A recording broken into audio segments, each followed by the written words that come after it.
할렐루야. 하나님의 사랑과 평강이 우리 제천교회 모든 성도님들에게 함께 하시기를 축복합니다. 여러분, 하나님께서는요, 우리와 함께 하시며 우리의 인생을 주관하신다는 사실을 믿으십니까? 중요한 건요, 우리가 그 역사하심을 믿고 따르느냐, 아니면 하나님의 역사를 거부하는 삶을 살아가느냐, 이게 중요한 겁니다. 오늘 함께 읽은 이 말씀은요, 굉장히 독특한 내용을 담고 있습니다.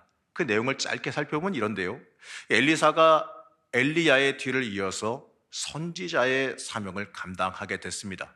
이 첫 번째 기적을 행하고 난 뒤에 이 베델로 올라갈 때에 오늘 말씀에 나오는 사건이 등장하게 됩니다. 이 베델로 갈 때에 이 작은 아이들이 성읍에서 나와서 엘리사를 조롱합니다. 대머리여 올라가라, 대머리여 올라가라. 그러자 분노한 엘리사가 그들을 여호와의 이름으로 저주합니다.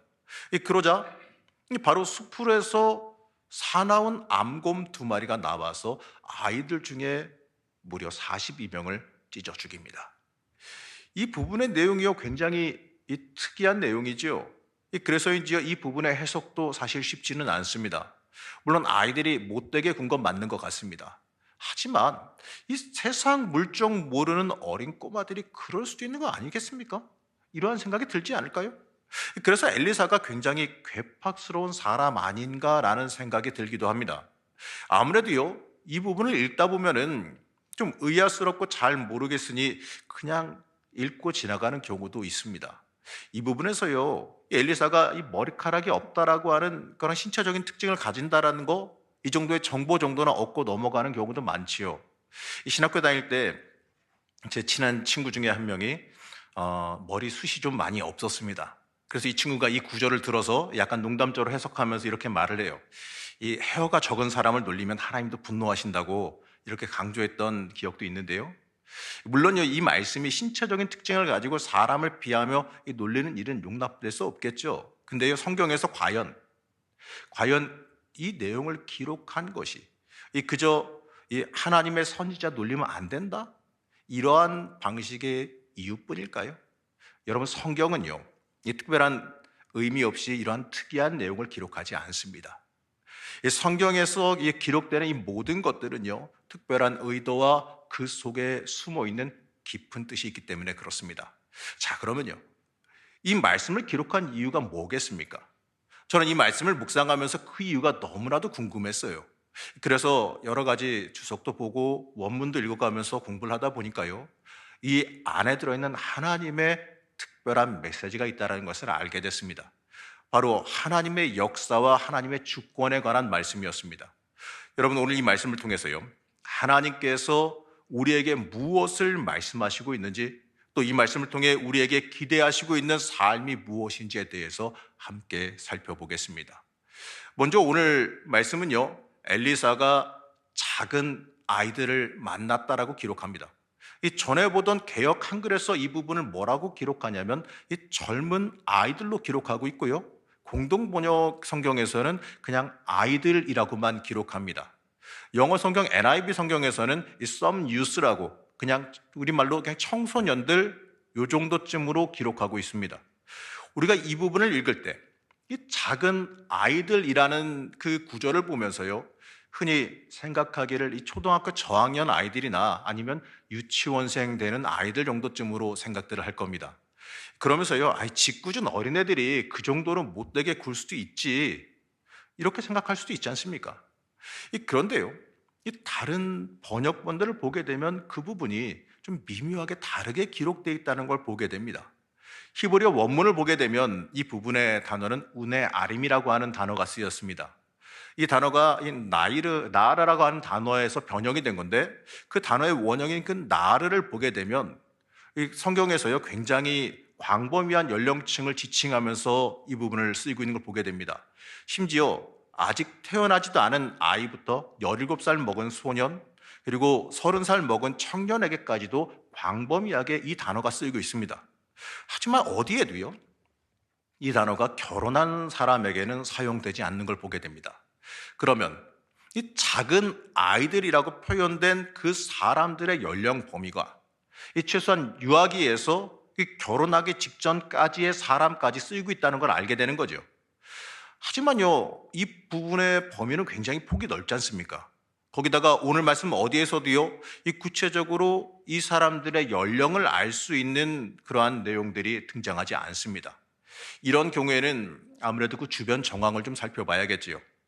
먼저 이들이 엘리사를 악의적으로 조롱할 정도의 행동을 하고 있고, 그리고 성 밖에서 꽤 먼 거리까지 나와서 몰려 나와서 이 짓을 하고 있는 겁니다. 이런 것을 보게 되면요, 아주 어린 애들은 아닐 거예요. 그래서 아마도 성에서 멀리 나와야 되기 때문에 최소한 이 소년기를 넘어서 이 청년기 정도쯤에 있는 사람들로 추정할 수 있습니다. 그러면 어린 아이들이 아니라면, 유치원생 같은 어린 아이들이 아니라면 도대체 무슨 의도로 이 40명이 넘는 인원이 몰려 나와서 악의적으로 선지자를 조롱했을까요? 이 무슨 배경을 가진 사람들이 무슨 의도로 이러한 일을 벌였겠습니까? 이걸 따져보기 전에요, 이스라엘 백성의 자녀 교육에 대해서 우리가 좀 살펴봐야 됩니다. 신명기 21장에 의하면 이스라엘 백성은요, 소년기부터 가정에서 율법을 배워야 했습니다. 이 부모는 율법을 가르쳐서 그들이 하나님의 언약 백성으로 바르게 살도록 인도해야 될 의무가 있었습니다. 이 신명기에 의하게 되면요, 자녀들은 율법을 가르치는 부모에게 절대적으로 순종해야 되는 의무를 지니고 있었습니다. 이처럼 이스라엘은 율법을 중요하게 여기기 때문에 율법을 가르치는 사람을 굉장히 존중하고 또 그 사람들이 존중받는 사회였습니다.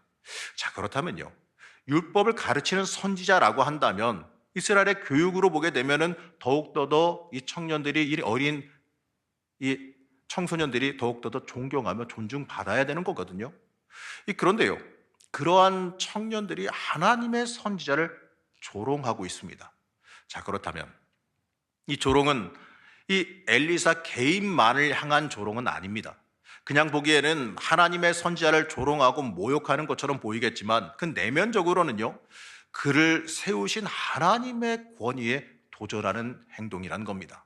자, 그렇다면 이 엘리사를 조롱하는 이 청년들은 이 어떠한 문화적인 배경이 있길래 감히 하나님의 권위에 함부로 도전하고 있을까요? 우선 이들이 나온 것이 어디냐? 베델입니다. 이 베델이라는 곳에 우리가 한번 주목해 볼 필요가 있습니다. 오늘 말씀에서 엘리사가 향해 가고 있는 이 베델은요, 선지 학교가 있는 곳입니다. 하지만 그것은 이 여로보암 이래로 우상 숭배의 도시라고 불릴 정도로 굉장히 타락한 곳입니다. 열왕기상 2장 28절에서 29절 말씀을 보시겠습니다. 열왕기상 2장 28절에서 29절 말씀 저와 같이 화면 보시면서 함께 합독하시겠습니다.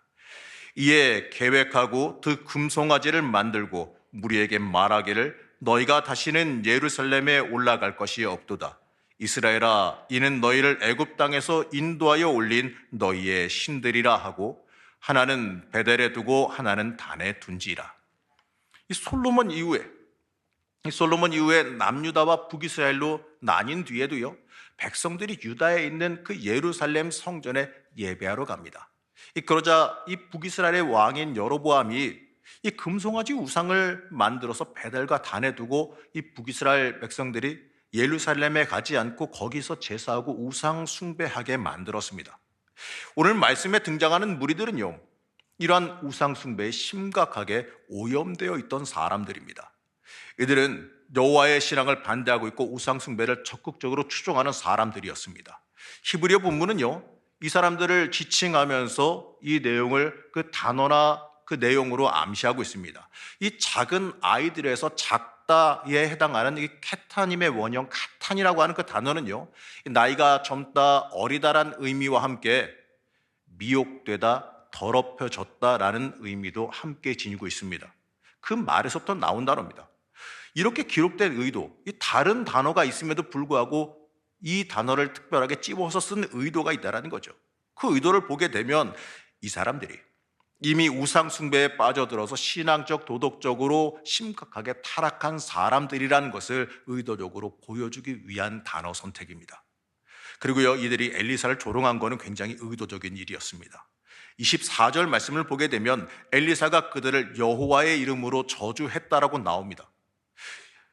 엘리사가 그냥 저주한 것도 아니라 굳이 여호와의 이름으로 저주한 이유가 뭘까요? 자기 자신을 망신 주고 조롱한 것에 대한 저주를 한다 그러면 그냥 저주하면 되죠. 근데 굳이요, 함부로 일컬어서 안 되는, 함부로 입에 올려서 안 되는 여호와의 이름으로 저주를 했습니다. 그것도 선지자가요. 저주 자체는 물론 함부로 해서는 안 될 일입니다. 거기다가 여호와의 이름을 들어서 저주하는 건요, 이거는 정말 큰일입니다. 이건 더더욱이 해서는 안 되는 일이었습니다. 그런데도 불구하고 선지자가 이렇게 행한 것을 보게 되면요, 오늘 내용에는 나오진 않지만 이 사람들이 이 엘리사만 조롱한 것이 아니라 하나님의 이름까지도 모독하는 짓을 서슴지 않게 행했다라는 걸 우리가 추론해 볼 수가 있습니다. 성경은요, 이 저주받아 암곰에게 죽은 젊은이가 무려 42명이라고 말합니다. 이 엘리사를 조롱하기 위해서 의도적으로 베델에서 많은 젊은이가 가담해서 나온 겁니다. 이 정황적으로 추정해 보게 되면 이 사람들은 이 엘리야의 사역을 계승해서 하나님의 일을 감당하려고 하는 그 엘리사에게 깊은 적개심을 가진 거예요. 그래서 조직적으로 대적하기 위해서 뭉쳐서 밖으로 나와서 엘리사를 조롱한 겁니다. 이제 막 엘리야를 계승해서 이 선지자의 직분을 감당하기 시작한 엘리사를 조롱한 이 사건은 하나님의 입장에서는요, 굉장히 심각한 일이었습니다. 하나님의 선택입니다. 하나님께서 고르신 선지자입니다. 그 하나님의 선택 자체를 부정하는 행동이었기 때문에 그렇습니다. 자, 그러면요, 이 사람들이 엘리사를 조롱한 내용의 의미는 뭘까요? 일반적으로 이 고대 근동에서요, 머리카락이 없는 것은 좀 불명예스럽게 여겼습니다. 이유가 뭐냐면 이스라엘 사회에서 이 피부병이나 이 문둥병 같은 경우에는 하나님께서 내리는 징벌의 표징으로 여겼기 때문에 그렇습니다. 이 머리카락이 없어지는 건 당시에 문둥병이나 이 피부병으로 인해서 발생할 수 있는 거기 때문에 이 수치스럽고 불명예스러운 것으로 여겨졌고, 또 그 공동체의 안녕을 위해서 어떻게 보게 되면 좀 격리되기도 했던 일이기 때문에 그렇습니다. 물론 엘리사는요, 성경 어디에도 하나님의 징계로 이 머리카락이 없어진 건 아니지요. 그러니까 이 신체적인 특징에 놀림받거나 비난받을 일은 절대로 아닙니다. 그럼에도요, 이 의도적으로 이것을 지적한 것은 그의 스승과 비교하기 위해서입니다.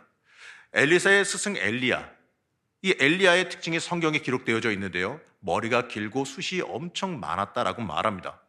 그런데 그의 계승자인 엘리사가 이 머리카락이 없으니 비교하면서요, 엘리야의 계승자로 부족하다라고 알고 조롱한 겁니다.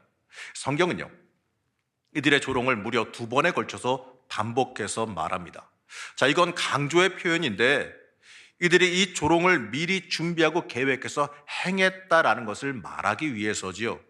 이 의도는요, 엘리사 개인에 대한 조롱이 아니에요.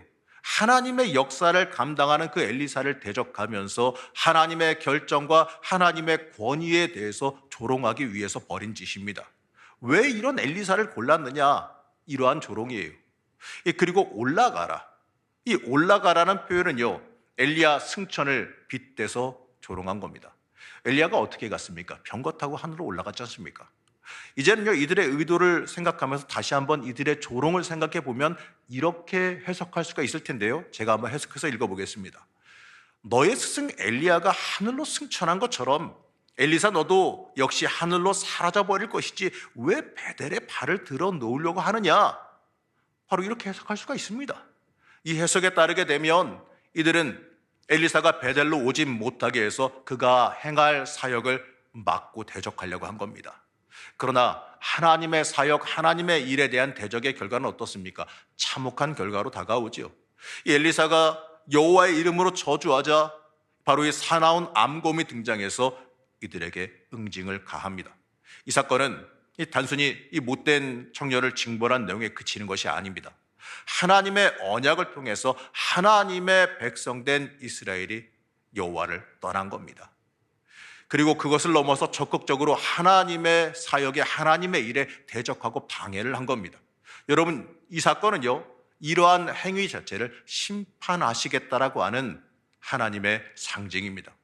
이 사건은 바로 앞에 있는 이 사건 바로 앞에는요, 엘리사의 첫 사역인 여리고의 물을 정화하는 기적이 등장합니다. 살리는 기적입니다. 살리고 회복하는 그 기적 뒤에 생명을 빼앗는 기적이 등장한 겁니다. 성경은 이 대조적인 사건을 통해서 하나님께서 이스라엘에 살리는 것과 죽이는 것, 바로 생사화복을 다 주관하고 계신다라는 사실을 보여주시려고 한 겁니다. 이 내용은요, 여호와의 말씀에 순종하는 사람들에게는 복을 내리시고 여호와의 말씀을 따르지 않는 사람들에게는 저주를 가져다 주시겠다라는 의미를 품고 있습니다. 자, 그렇단 말이죠.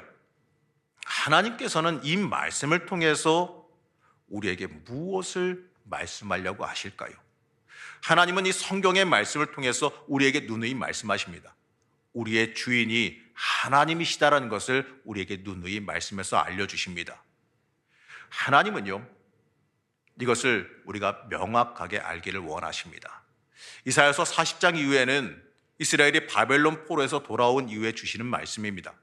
이 말씀은 하나님의 백성에게 회복을 약속하시면서 강조하시는 공통적인 내용들이 들어 있습니다.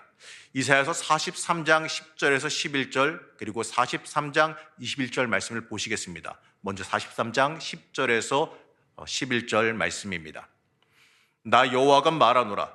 너희는 나의 증인, 나의 종으로 택함을 입었나니 이는 너희가 나를 알고 믿으며 내가 그인 줄 깨닫게 하려 함이라. 나의 전에 지음을 받은 신은 없었느니라. 나의 후에도 없으리라. 나곧 나는 여호와라. 나 외에는 구원자가 없느니라. 이사야서 43장 21절 말씀입니다. 43장 21절 말씀은 우리 다 같이 한번 읽어보겠습니다. 저와 함께 합독하시겠습니다. 이 백성은 내가 나를 위하여 지었나니 나를 찬송하게 하려 함이니라. 아멘. 이 말씀 뒤에도 계속해서 이어지는데 하나님께서 말씀하시는 것은 바로 나 외에 다른 신은 없다입니다. 하나님께서 베델에서 나온 그 악한 청년들을 징벌하신 이유가 뭘까요? 그걸 통해서 어떤 메시지를 우리에게 주시려고 하실까요? 우리는요, 우리의 인생을 살아가면서 어려움을 만났을 때 하나님께 원망과 불평을 하기 전에 내 인생이 누구의 것인지를 먼저 생각해 봐야 합니다. 우리는 우리 스스로를 갖다가 그리스도인이라고 말하지요. 성도라고 말하지요. 그렇다면 우리가 이 삶을 살아가는 목적이 무엇인지, 무엇을 위해서 내가 존재하는지, 누가 나를 존재하게 하시는지도 생각해 봐야 됩니다. 그냥 아무런 생각 없이 흘러가는 대로 인생을 살며 신앙생활할 것이 아니라 무엇을 위해서 내가 예수 믿고 있는지 한번 생각해 봐야 하는 겁니다. 교회 처음 나온 초신자들께서는요, 대부분 복을 구하기 위해서 나오는 경우가 많습니다. 물론 하나님께서 복을 주시기도 하니까 초신자 때는 그럴 수 있겠지요. 근데 문제는 말이죠, 이 오래된 성도님들도 똑같이 복만 구한다는 데 있습니다. 좋습니다. 그러면요, 복을 구하기 전에 복 구하는 게 나쁜 건 아니니까 한번 생각해 봅시다. 그러면 나는 하나님께서 복 주실 만한 삶을 살고 있는가? 이러면요, 여기에 대한 답변으로 여러 가지 대답을 하실 수도 있을 것 같아요. 자, 그럼 다시 한번 질문해 볼게요. 여러분, 복 받을 만한 행동이 뭡니까? 복 받을 만한 인생이 무엇입니까? 어떻습니까? 헌금 많이 하고 봉사 많이 하고 예배에 열심히 참여한다, 이렇게 말씀하실 수도 있을 거예요. 물론 귀한 일이고 참 잘하신 일입니다. 그런데 그러한 헌신의 의도가 무엇인지 한번 생각해 보셨습니까? 혹시라도 무엇을 얻기 위해서는 아니었나요? 이 무엇을 위해서 여러분들 헌신하시고 주의 전에 나와서 애쓰고 수고하고 봉사하십니까? 그걸 통해서 뭔가를 얻으려고 하진 않으십니까? 아니라면 참 감사한 일이고 잘하신 겁니다. 여러분, 복을 들고요, 복 가지고 하나님과 거래하려고 들려면 안 돼요. 제가 질문 하나 드리겠습니다. 우리가 무엇을 위해서 복을 받으려고 하십니까? 이 질문 여러분 굉장히 중요한 질문입니다. 제가 몇 주째 여러분들에게 알려드리고 있는 말씀이기도 하지만 우리가 무엇을 위해서 복을 받아야 되느냐, 이건 정말 중요한 문제입니다. 제가 복 받지 말라고 하진 않았습니다. 복을 구해야 되고 복 받아야 된다라고 누누이 말씀드렸습니다. 그러면요, 무엇을 위해서 복을 받아야 하겠느냐가 정말 중요한 문제입니다. 우리의 인생의 목적과 주도권에 관련된 질문이기 때문에 그렇습니다. 이 질문과 함께 중요한 질문이 있는데 제가 다시 그 질문을 드려보면 이렇습니다. 여러분에게 복이 무엇입니까? 여러분에게 복이 무엇입니까? 내가 무엇을 위해 사는지 그 인생의 목적에 따라서 다들 대답이 다르게 나오실 것 같아요. 이사야서 44장 21절 말씀입니다. 이사야서 44장 21절 말씀은 이렇게 말씀합니다. 함께 우리 합독해 볼까요? 읽어보겠습니다. 야곱아, 이스라엘아, 이 일을 기억하라. 너는 내 종이니라. 내가 너를 지었으니 너는 내 종이니라. 이스라엘아, 너는 나에게 잊혀지지 아니하리라. 아멘. 여러분, 우리는 하나님의 종이고 하나님의 소유물입니다. 하나님을 위해서 존재하는 하나님의 종입니다. 그렇기 때문에 우리는요, 하나님께 쓰임 받는다는 것, 하나님의 의도에 맞게 살아가는 것이 우리의 복이어야 됩니다. 하나님께 수고했다, 충성했다 이렇게 칭찬받는 게 우리 인생의 큰 복임을 깨달아야 됩니다. 그것이 우리의 인생의 목적이어야 돼요. 그렇게 살아갈 때에 하나님께서 우리에게 필요한 모든 것도 함께 다 채워주심을 믿으시기 바랍니다. 하나님은 우리에게 오늘도 말씀하십니다. 너는 나의 것이다. 너의 주인은 너 자신이 아니라 하나님인 나다. 이렇게 말씀하십니다. 내가 살아가는 모든 일은요, 하나님을 위한 일들이 돼야 됩니다. 오늘 함께 살펴본 열왕기하 2장 23절에서 25절의 말씀의 의도는요, 하나님을 인생의 주인으로 인정하고 삶의 주도권을 하나님께 드리며 살아가라라는 말씀입니다. 하나님은 하나님께 우리의 주도권을 온전히 드리며 살아가길 원하십니다. 오늘 말씀에 등장하는 이 베델 청년들의 모습을 보면서요, 여러분들은 어떠한 생각이 드십니까? 용감히 하나님을 조롱하고 대적하는 저들을 보면서 나와는 완전히 다른 세상의 사람들로 보이시는지요? 물론 문자적으로는 똑같지는 않겠지만 우리의 인생을 돌아보면 나도 모르게 이들과 똑같이 하나님 조롱하고 하나님의 계획과 인도하심을 거부하며 살아오진 않았는지 한번 돌아보며 회개해 봐야 됩니다. 이사야서 45장 말씀입니다. 이사야서 45장 9절에서 11절 말씀을 제가 현대인의 성경 버전으로 잠시 가져와서 봤습니다. 제가 읽어볼 테니까요, 여러분 앞에 화면 보시면서 한번 잘 생각해 보시기 바랍니다. 제가 읽어드리겠습니다. 깨어진 질그릇의 한 조각에 불과한 자가 자기 창조자와 다툰다면 화를 면치 못할 것이다. 진흙이 토기장이에게 너는 무엇을 만드느냐 하고 말할 수 있느냐? 질그릇이 그것을 만든 자에게 너는 기술이 없다 하고 말할 수 있느냐? 자기 아버지와 어머니에게 어째서 나를 이렇게 만드셨습니까? 하고 말하는 자에게 화가 있을 것이다. 이스라엘의 거룩하신 하나님이시여, 이스라엘을 세우신 여호와께서 말씀하신다. 너희가 무슨 권리로 내 자녀들에 대해서 앞으로 될 일을 물으며 너희가 누군데 내가 하는 일에 대하여 명령하느냐? 진흙이 토기장이에게 왜 그렇게 만드냐고, 왜 그렇게밖에 못 만드냐고 말할 수는 없지요. 우리가 감히 하나님께서 하시는 일에 대해 명령하고 평가할 수는 없습니다. 우린 그저 하나님의 종이요, 하나님을 위해 존재하기 때문에 그렇습니다. 우린 이 사실을 잊으면 안 돼요. 그리스도인은요, 내가 주인 되는 인생이 아닙니다. 우린 이 사실을 잊으면 안 됩니다. 하나님의 사람은 하나님이 주인 되는 사람이고 하나님께서 주관하시는 사람이 돼야 됩니다. 내가 높아지기 위해서, 내가 원하는 것을 얻기 위해서 하나님과 거래하는 사람도 아닙니다. 모든 결론에 대한 주권은요, 하나님께 있습니다. 이 결과와 결론은 하나님 소관입니다. 우리는 그에 따라 순종하며 그 결론을 순순히 받아들이며 살아가야 돼요. 그것이 복받기에 합당한 사람의 모습입니다. 여러분, 이건 믿으십니까? 하나님께서 여러분 사랑하신다는 건 믿으십니까? 하나님은요, 어떠한 상황 속에서도 여러분 사랑하십니다. 심지어 여러분들이 죄를 범하고 하나님께 멀리 떠났다 올지라도 그래도 하나님은 여러분을 사랑하십니다. 우리가 이걸 믿는다면요, 우리의 인생도 결국에는 하나님께서 가장 복되게 이끌어 가심을 여러분들 믿으셔야 됩니다. 때때로 하나님께서 우리를 이끌어 가실 때에 어떤 경우에는 고난이 올 수도 있고 어려움이 올 수도 있고 어떤 경우에는 아픔이 올 수도 있습니다. 그러면서 때때로 하나님 왜 이러십니까? 하나님 왜 나에게 왜 그러십니까? 이렇게 따져묻고 싶을 때가 있을 수도 있습니다. 하지만 여러분 확실한 건요, 그러한 가운데서도 하나님은 여러분을 사랑하십니다. 하나님은 틀림없이 여러분들을 선하게 이끄시고 가장 복되게 이끄실 겁니다. 중요한 건요, 그 과정이라는 게 있다는 겁니다. 그냥 아무것도 없이 그냥 복이 내려면 좋겠지만 그렇지 않습니다. 여러분, 지난주까지 이제 다윗에 관해서 나눴었는데요, 여러분, 다윗이 하나님께 쓰임 받기 전에, 왕으로 들려 쓰임 받기 전에 수많은 광야의 세월을 보냈다는 걸 기억하시기 바랍니다. 그 광야의 세월, 그 어려움의 세월을 지나면서 하나님께서 그를 하나님께 쓰임받기에 합당한 사람으로 만들어 가셨습니다.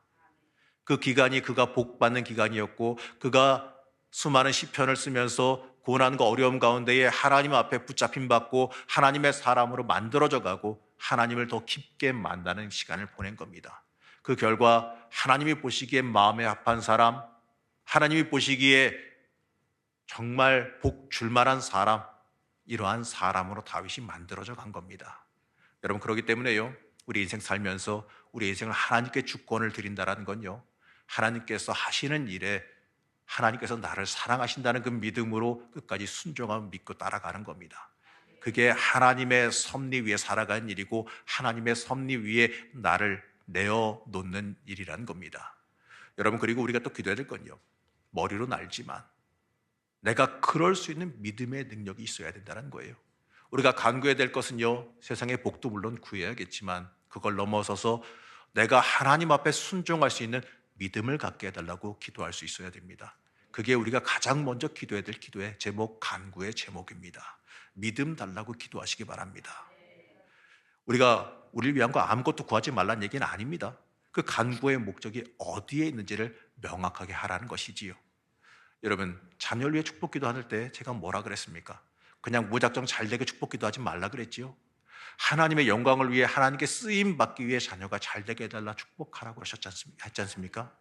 하나님께 쓰임 받는 사람이 되기 위해 복 받게 해달라고 축복하십시오. 그게 가장 중요한 일입니다. 여러분, 오늘 시간 함께 살펴본 말씀 기억하시면서요, 혹여라도 우리가 이 베델에서 나온 청년들 같지 않은지, 내가 그들처럼 하나님을 대적하며 살지는 않았는지 한번 돌아보시기 바랍니다. 그리고 하나님의 계획과 일하심 앞에 나를 온전히 내어놓고 엎드리며 순종하시기 바랍니다. 하나님께 내 인생의 주도권 드리며 복받기에 합당한 사람, 복의 그릇이 커지는 사람, 정말 하나님 보시기에 복 줄 만한 사람 되시기를 결단하시기 바랍니다.